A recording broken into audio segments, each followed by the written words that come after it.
모든 생명체는 그 시작과 절정의 단계가 있습니다. 이제 이번 주 아니면 다음 주쯤에 우리 교회 옆에 있는 불광천에 벚꽃, 그 유명한 이제 벚꽃이 아마 만개할 것입니다. 이때가 아마 벚나무의 최절정기라고 할 수가 있겠죠. 우리 인생도 절정기가 있지 않습니까? 가장 아름다웠던 순간들, 회상에도 즐거운 미소가 넘치는 그런 순간들, 그래서 다시 돌아가고 싶은 그러한 시절. 여러분의 인생의 절정기는 언제였습니까? 아직 오지 않았기를 바랍니다. 인생의 절정기는 아직 오지 않았다. 과거에 좋은 시절도 있었지만, 그러나 나의 진정한 인생의 절정기는 앞으로 올 것이다.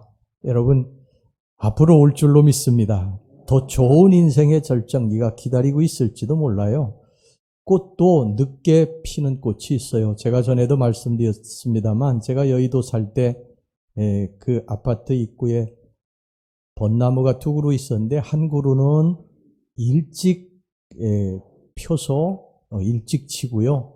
그 바로 옆에 있는 나무는 늦게 펴서 늦게 칩니다. 사람도 그런 인생이 있어요. 늦게 잘 되는 인생이 있습니다.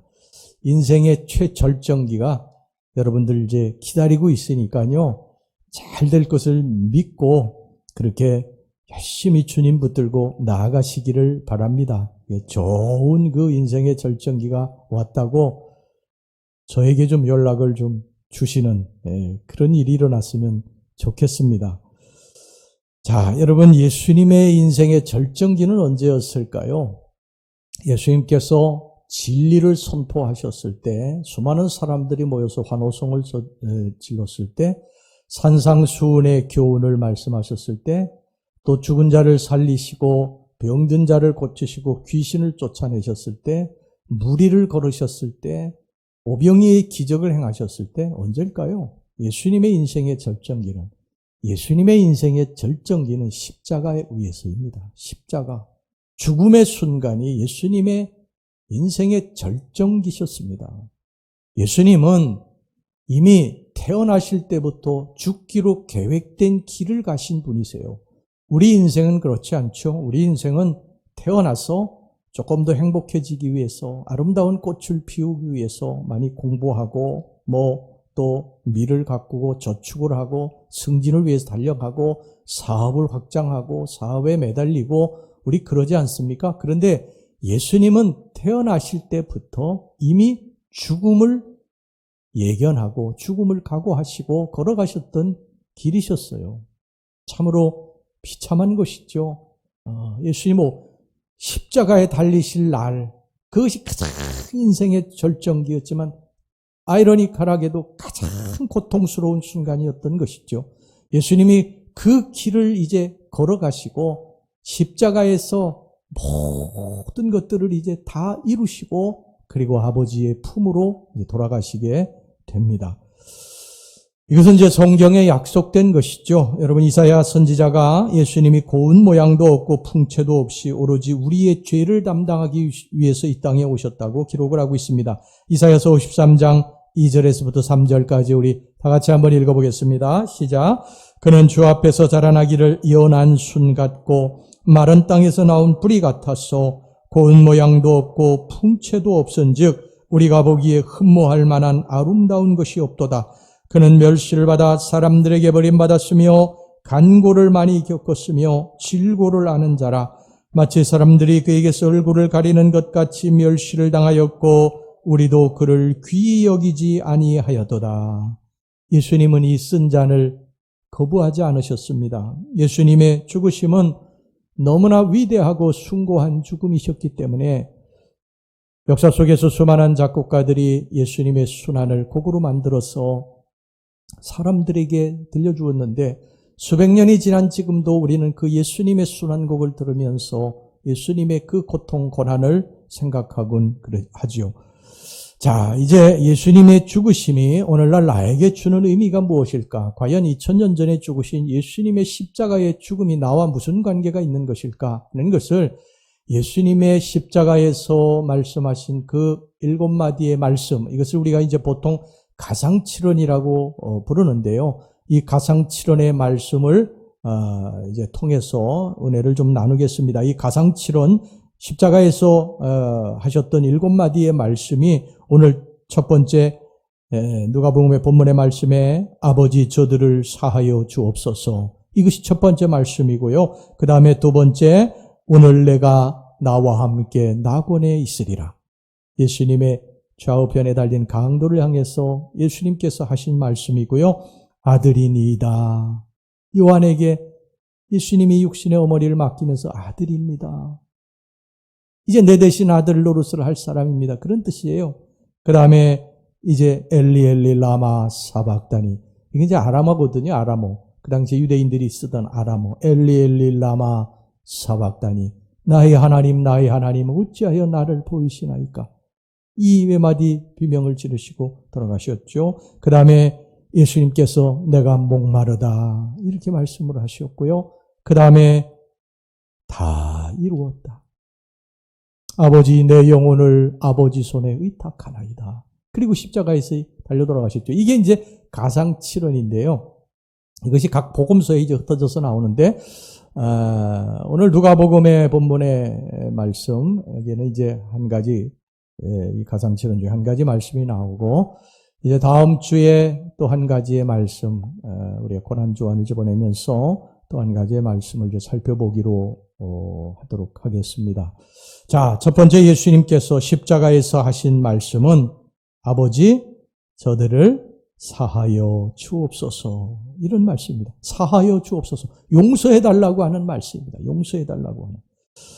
사실 평상시에도요, 나에게 잘못을 저지른 사람을 용서한다고 하는 것은 대단히 어려운 일입니다. 그런데 지금 예수님이 이 말씀을 하신 것은 십자가 위에서입니다. 십자가 형벌은 그 당시에 범죄자에게 내릴 수 있는 가장 극악무도한 처형 방식이었습니다. 구약에 보면 여러 가지 처형 방식이 나오는데요. 그 중에 하나가 범죄자를 성문 밖으로 끌어내가지고 돌로 쳐서 죽이는 투석형입니다. 투석형.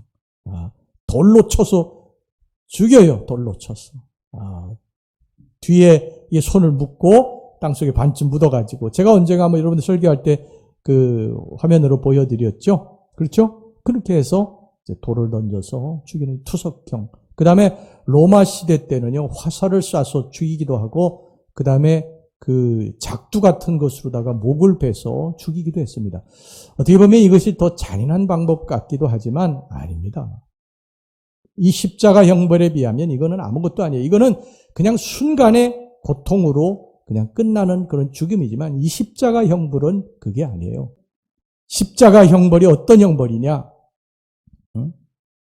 십자가 형벌을 이제 받게 되면은요, 언도를 받게 되면 로마 병사들이 옷을 전부 벗깁니다. 옷을 전부 벗기고, 그리고 뼈 조각, 그 다음에 그 납 조각이 이렇게 갈고리처럼 달린 채찍을 가지고 내리치게 됩니다. 등을 내리치게 되면 그것이 등에 가서 이제 탁 박히게 되죠. 박히면 이제 그 힘이 센 병사들이 그걸 잡아당깁니다. 그러면 살점이 뚝뚝 떨어져 나갑니다. 그래서 몇 번 그 채찍질을 가하게 되면요, 온몸이 다 살이 다 해지게 됩니다. 거기서 피가 다 쏟아지게 되고, 그래서 웬만한 장정들도요, 다 실신을 한다고 그럽니다. 이제 그 다음에 십자가 형장으로 자기가 못 박힐 그 십자가를 지고 갑니다.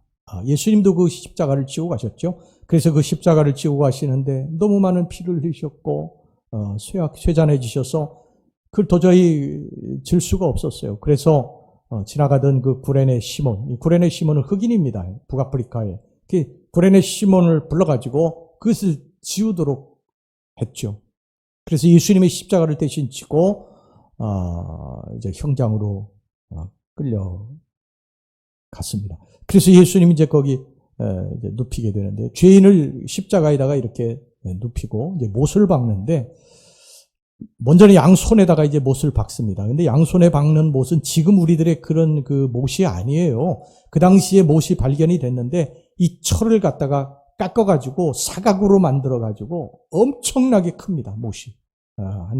이 정도 한 15cm 정도 이렇게 되는 못이고요. 굉장히 두껍습니다. 그런 못이 이제 양손에 박히게 되고, 그 다음에 양발에 이렇게 박게 되는데, 발등에 박는 것이 아닙니다. 그 당시에 그 십자가형을 받은 사람이 이게 고고학 발굴에 의해서 이렇게 발굴이 됐는데, 복숭아뼈에서 이 정강이 쪽으로 해가지고 나무를 박는 거예요. 그 십자가를.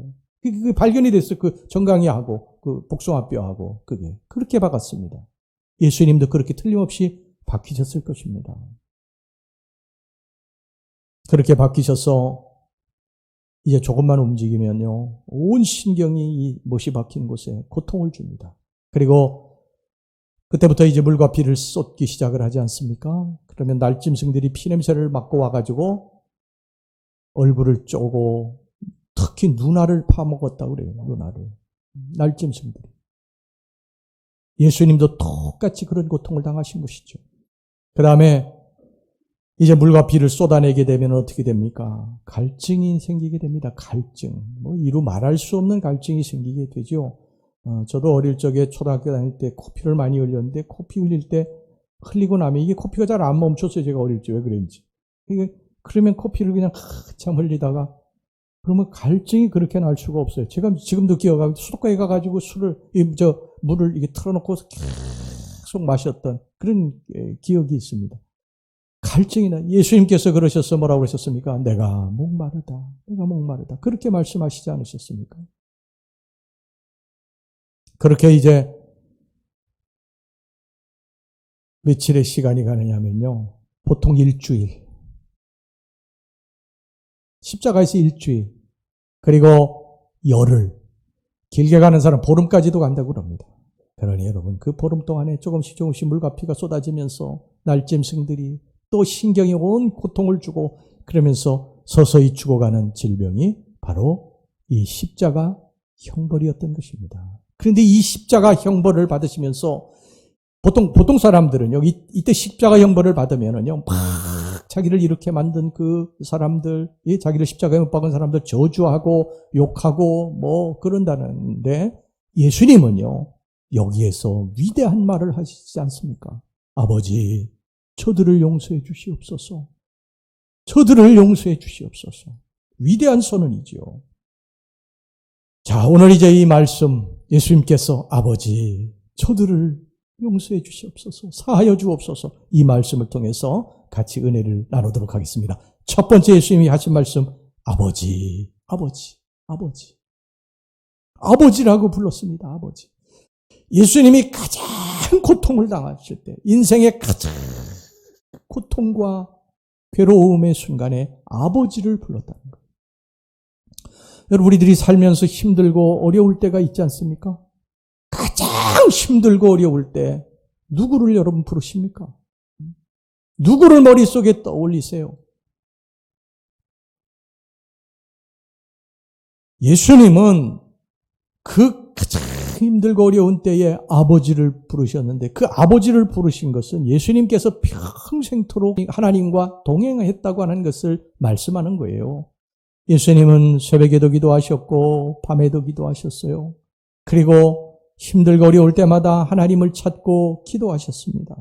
피곤하실 때도 기도하셨고 바쁘실 때도 기도하셨어요. 이렇게 예수님은 기도를 통해서 하나님과 동행했습니다. 그래서 마지막에 예수님이 가장 힘들고 어려울 때에 하나님을 찾은 것입니다. 아버지를 찾은 것입니다. 여러분, 입에서 나오는 말은요, 마음속에 가득한 것이 나오는 거예요. 입술 따로 마음 따로가 아닙니다. 입이라고 하는 것은 마음에 가득한 것이 나오는 거예요. 예수님도 그렇게 말씀하셨잖아요. 누가복음 6장 45절 말씀 보세요. 선한 사람은 마음에 쌓은 선에서 선을 내고, 악한 자는 그 쌓은 악에서 악을 내나니 이는 마음에 가득한 것을 입으로 말함이니라. 그러니까 선한 마음을 늘 품고 사는 사람은 입술로 선한 말을 하게 되어 있다는 거예요.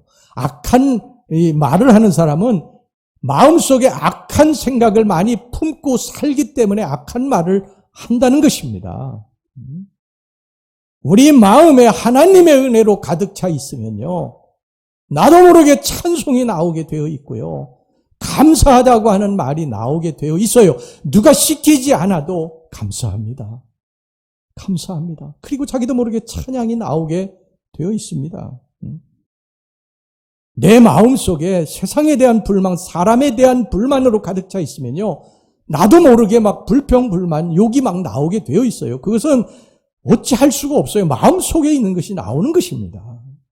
여러분, 우리가 어느 특정한 유행가를 계속 이렇게 좀 듣고 또 배우고 그럴 때가 있지 않습니까? 그때 우리 속에 유행가가 가득 차 있으니까 어떻게 됩니까? 나도 모르게 유행가가 나오죠. 마음에 가득한 것이 그렇게 나오게 되어 있는 것입니다. 여러분, 주식의 생각으로 가득 차 있으면요, 어디 가든지 주식 이야기만 하게 되어 있어요. 사람은 그렇게 되어 있어요. 음란한 생각으로 가득 차 있으면 그 사람은 자기도 모르게 음란한 말을 하게 되어 있어요. 마음속에 가득한 것을 말하는 것이죠. 그래서 우리들이 평소에 하는 말을 보면 그 사람의 인격을 알 수 있어요. 그 사람이 무슨 생각을 품고 사느냐 하는 것을 알 수가 있고, 우리가 마지막에, 인생의 마지막에 누구를 부르느냐에 따라서 그 사람 인생, 전 인생이 어떤 인생을 살았느냐 하는 것을 알 수가 있어요. 우리가 인생의 마지막에 아버지요, 내 영혼을 이제 아버지께 의탁합니다. 여러분, 이런 사람은 평생을 예수님과 동행하며 산 사람이 틀림없습니다. 그거는 부인할 수 없는 일이에요. 여러분의 인생의 마지막에는 누구를 부르실 것 같아요? 우리가 인생의 마지막에 돈이 많다고 수백억이 있다고 우리 여러분 수백억을 가지고 갈 수 있어요? 수백억 가지고 갈 수 없습니다. 돈, 명예, 권세, 지위 가지고 갈 수 있어요? 가지고 갈 수 없어요. 죽음의 길에 가지고 갈 수 없습니다. 대통령 다 갖지 않습니까? 삼김 다 갖지 않았어요? 50, 60 다 갖지 않았어요? 다 갖습니다. 사랑하는 가족도요, 아쉽지만 이별을 해야 돼요. 죽음은 냉정합니다. 죽음의 길은 혼자 가야 돼요. 아무리 사랑하는 사람도 같이 가질 수 있는 길이 아니에요. 그 길은 외로운 길이에요. 가보지 않아서 두려운 길이에요. 그런데 그 길을 우리 예수님이 손잡고 가신다는 거예요. 할렐루야. 시편 23편 4절 말씀 보세요. 우리 다 같이 한번 읽어보겠습니다. 큰 소리로 시작. 내가 사망의 음침한 골짜기로 다닐지라도 해를 두려워하지 않을 것은 주께서 나와 함께 하심이라. 죄의 지팡이와 막대기가 나를 안위하시나이다. 할렐루야. 사망의 음침한 골짜기, 그 길을 주께서 나와 함께 하시니라. 어느 누가 그 길을 가겠습니까? 같이 가주겠어요? 누가? 우리 예수님이 함께 가시는 줄로 믿습니다. 그래서 우리는 주님을 사랑해야 됩니다. 이 땅에 사는 동안에 더욱더 주님을 사랑해야 돼요. 오늘 우리가 부르는 찬송가 315장, 이 찬송 제가 옛날에 구포감리교회 가서 집회 인도할 때 이 찬송을 불렀는데, 권사님 한 번 그냥 이거 집회 끝날 때까지 그냥 계속 우는 거예요. 젊으신 분인데. 은혜 받으신 분이시죠. 은혜 받으신 분. 예수님, 내 주 되신 주 참 사랑하고. 그 찬송 부르는데 그냥 통곡을 하시고 우시더라고요. 내 주 되신 주를 참 사랑하고 곧 그에게 죄를 다 고합니다. 큰 은혜를 주신 내 예수시니 이전보다 더욱 사랑합니다. 주날 사랑하사 구하시려고 저 십자가 고난 당하셨도다. 그 가시관 쓰신 내 주 배원이 이전보다 더욱 사랑합니다. 이 3절이 더 감동적인데요. 내 평생에 힘쓸 그 큰 의미는 주 예수의 덕을 늘 기리니라. 숨질 때까지 내 할 말씀은 이전보다 더욱 사랑합니다. 숨질 때까지 내 할 말씀은 이전보다 더욱 사랑합니다. 예수님에 대한 사랑 계속 더 깊어지시기를 주의 이름으로 축원합니다. 우리 3절 4절만 가사 잘 생각하면서 우리 부르겠습니다. 내 평생의 힘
여러분, 세월이 갈수록 예수님 더 사랑하고 인생의 마지막 이제 우리들이 숨을 몰아쉬고 주님 앞에 가게 될 때 우리 이렇게 말하는 것입니다.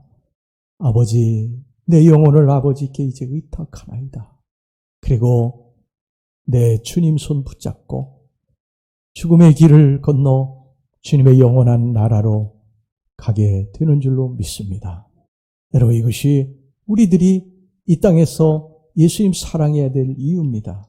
자, 그 다음에 두 번째, 이제 예수님이 뭐라고 그러셨느냐면, 아버지, 저들을 사하여 주옵소서. 용서해달라는 말씀이셨어요. 저들을 사하여 주시옵소서. 저들을 용서해 주시옵소서. 저들이 도대체 누구냐? 예수님이 용서해달라고 하나님 앞에 부탁한 저들이 도대체 누구냐? 첫 번째는요, 유대 지도자들입니다. 유대 지도자들은 예수님을 모함했어요. 예수님에 대해서 시기심을 가지고 예수님을 모함했어요. 왜 예수님을 시기했느냐 하면 예수님이 오기 전까지 유대 지도자들 백성들의 존경을 한 몸에 받던 사람들이었어요. 근데 예수님이 오시고 나서 그 존경이 전부 예수님에게 가게 되니까 시기심이 생기게 된 것입니다. 그래서 예수를 모함한 거예요. 예수를 모함해서 빌라도에게 넘겨준 것입니다. 여러분, 이게 시기심이요, 이렇게 무서운 것입니다. 인류 최초의 살인사건이 뭐 때문에 일어났습니까? 형 가인이 동생 아벨을 죽인 이유가 뭐예요? 시기심 때문입니다. 하나님이 자신의 제물은 받지 않고 아벨의 재산만 받은 것에 대해서 기분 나빴던 거예요. 시기심이 생겼던 거예요. 그래서 죽인 것입니다. 시기심이 사람을 죽이는 거예요.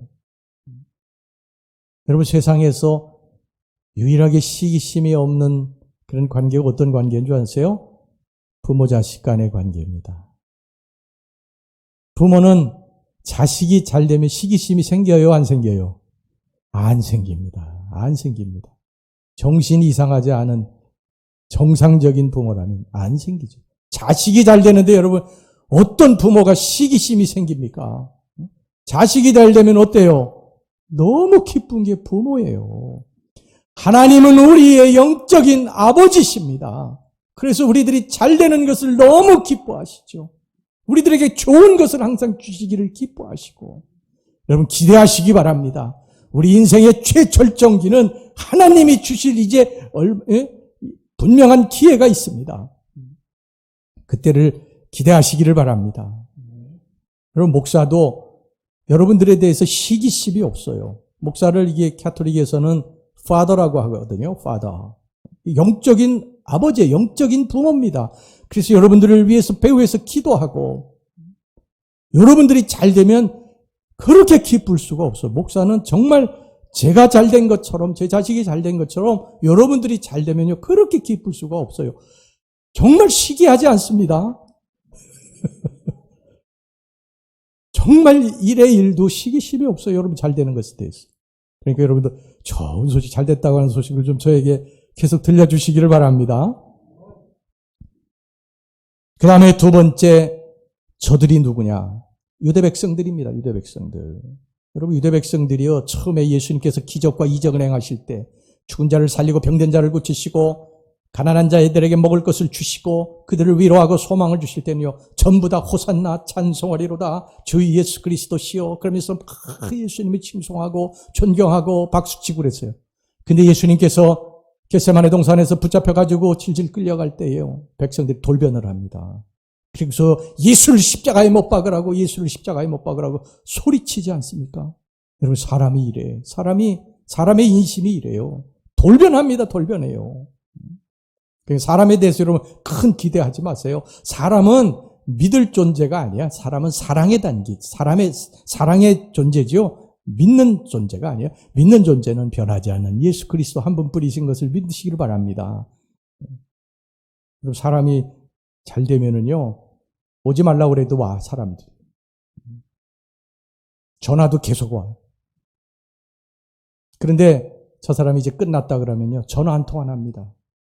그렇게 문지방이 닳도록 드나들던 사람들이 개미새끼 한 마리도 얼씬도 안 해요. 이게 사람 인심이에요. 우리 옛날에 그런 말이 있지 않습니까? 대통령이 이제 임기가 끝나면은요, 청와대 기둥 붙잡고 온대. 왜? 어제까지만 해도 그냥 그 입에 혀처럼 굴던 사람들, 그냥 아부하던 사람들이 하나도 오지 않고, 전화 한 통 없고, 아마 지금지 그렇지 않을까 생각이 돼요. 이게 사람의 인심이에요. 그러니까 누가 여러분 섭섭하게 하면은요, 여러분들 지금 힘들고 어려운 시기를 아마 지나시는 분도 계실 거예요. 그래도 낙심하지 말고요, 사람은 그러려니 하시고, 나를 알아주는 분이 계시다. 누굽니까? 우리 주님. 우리 주님은요, 내가 잘 돼도 나를 기뻐하시고, 내가 못 돼도 나를 버리지 않으십니다. 끝까지 내 손을 잡고 아들아, 딸아, 힘을 내라. 네 절정기는 아직 오지 않았어. 잘 될 거야. 걱정하지 마. 예수님 우리들에게 소망을 주시고 위로의 말씀을 해주시는 줄로 믿으시기를 바랍니다. 그 다음에 세 번째 누군지 아세요? 저들이 빌라도입니다.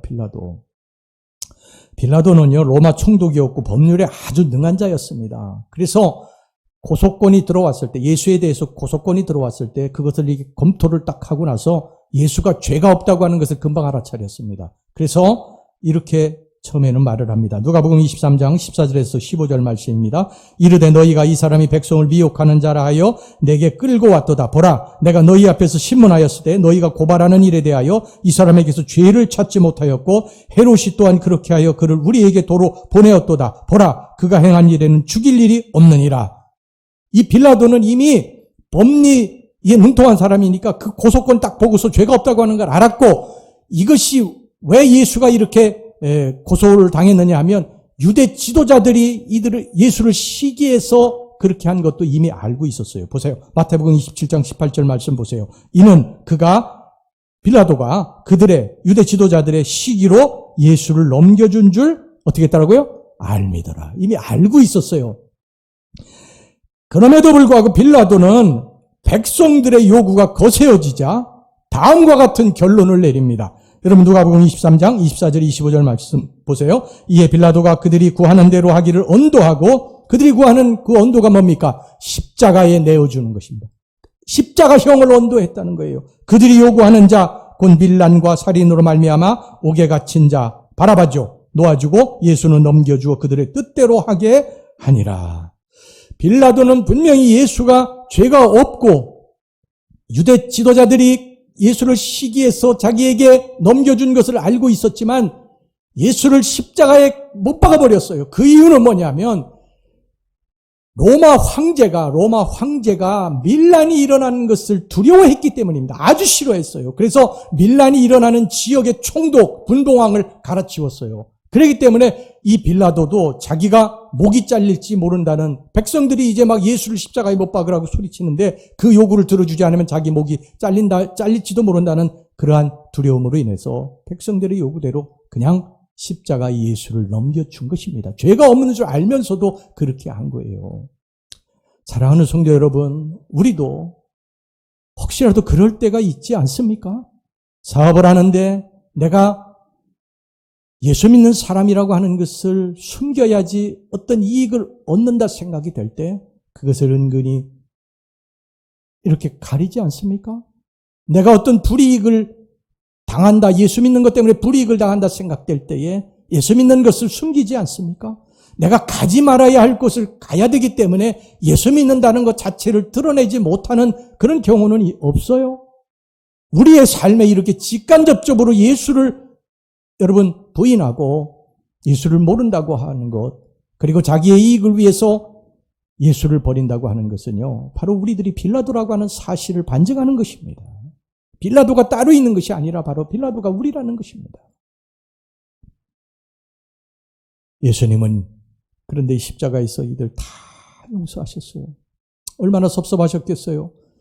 예수님이 그들을 위해서 하신 일이 그게 뭡니까? 그들의 병을 고쳐주시고 그들에게 먹을 것을 주시고 위로하고 소망을 주신 그런 일밖에 하지 않는데 예수를 십자가에 못 박으라고 소리치는 그 백성들, 더군다나 제자들은 자기를 은삼시에 팔아먹었죠.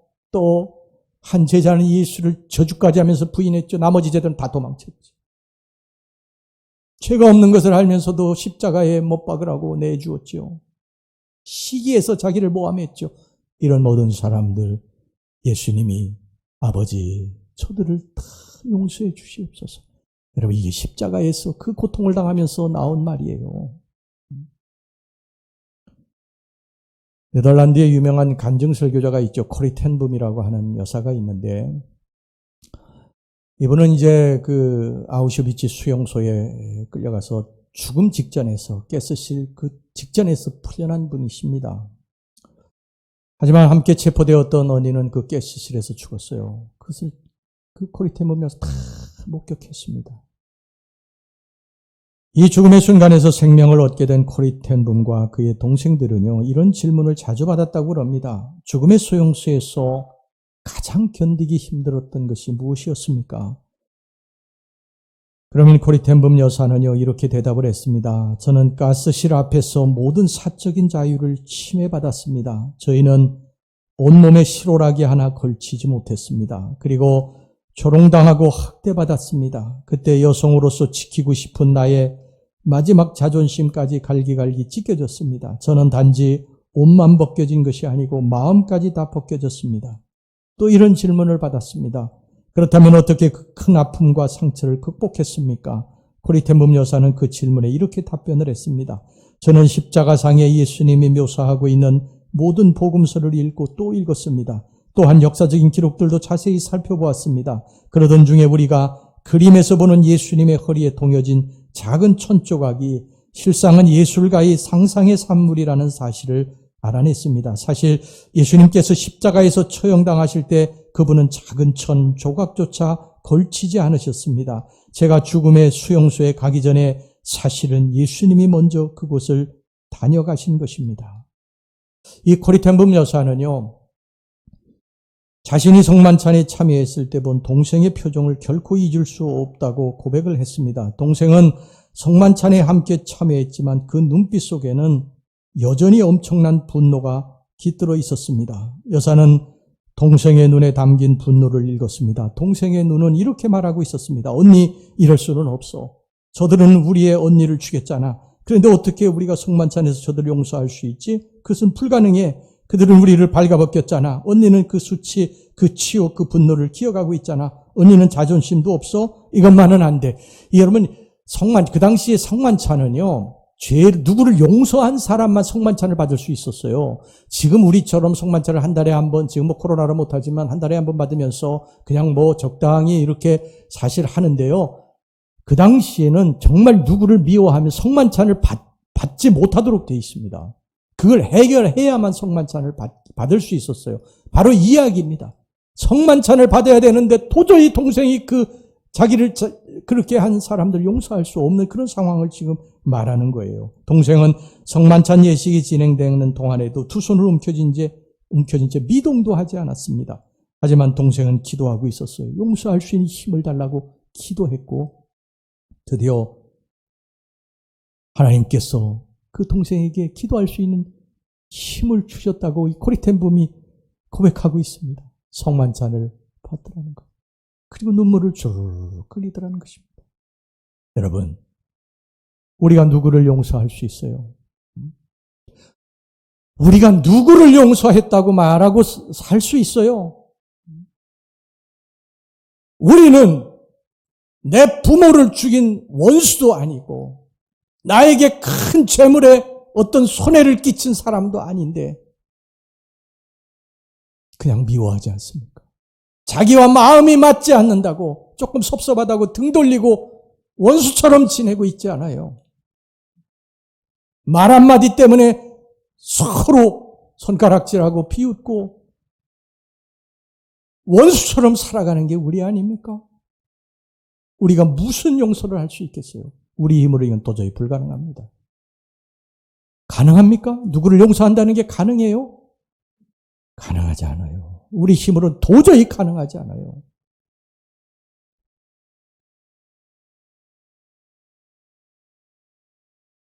그런데 주님은 나 같은 죄인을 용서하셨어요? 가만히 생각을 해보세요. 주님이 나 같은 죄인을 내 죄를 몰라서 용서하셨을까요? 그냥 용서하신 거예요. 그냥 용서하신 거예요. 우리는 주님 앞에요, 정말 주님이 보실 때 원수 같은 죄를 너무너무 많이 지었어요. 여러분 베드로 보세요. 베드로가 예수님 막 저주하면서 내가 그런 인간을 알면 내가 저주받을 거야. 그러면서 예수님 부인하고 도망치잖아요. 그런데 예수님은 그를 찾아가셔서 디베랴 바닷가에서 시몬아 내가 나를 사랑하느냐? 그러고 용서해 주시지 않으세요? 이 위대한 용서 앞에 우리가 무릎을 꿇습니다. 주님은 너 이러해가지고 내게 오라고 말씀하시잖아요. 너 지금 이런 모습이 너무 불결하니까 더러우니까 깨끗지 못하니까 너 이거 깨끗하게 닦고 오라고 말씀하시지 않으세요? 그냥 그 모습 그대로 더러운 모습 추한 모습 그대로 오라고 말씀하십니다.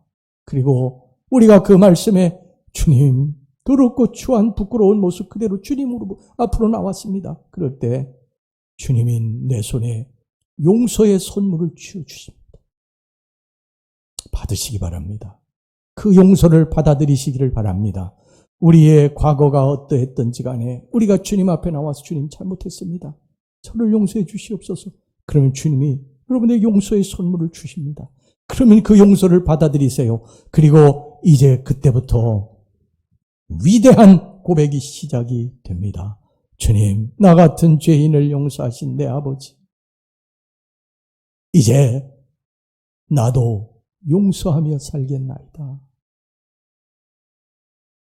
아까도 말씀드렸습니다만 내가 누구를 용서할 수 있어요? 작은 일 하나도 서로 용서 못하고 등 돌리고 살아가는 우리들이 누구를 용서할 수 있어요? 이 위대한 힘은 하나님으로부터 올 때에, 용서가 올 때에, 그것을 받아들일 때 하게 되는 줄로 믿습니다. 이 사순절 기간 동안에 여러분들의 마음속에 이 용서, 주님 앞에 찾아가세요. 더럽고 추한 모습 그대로, 부끄러운 모습 그대로 찾아가세요. 그리고 주님, 제가 잘못했습니다. 그리고 용서를 비시고 용서의 선물을 받으시고 그리고 이제 용서하고 살아가시기를 주의 이름으로 축원합니다. 기도합시다.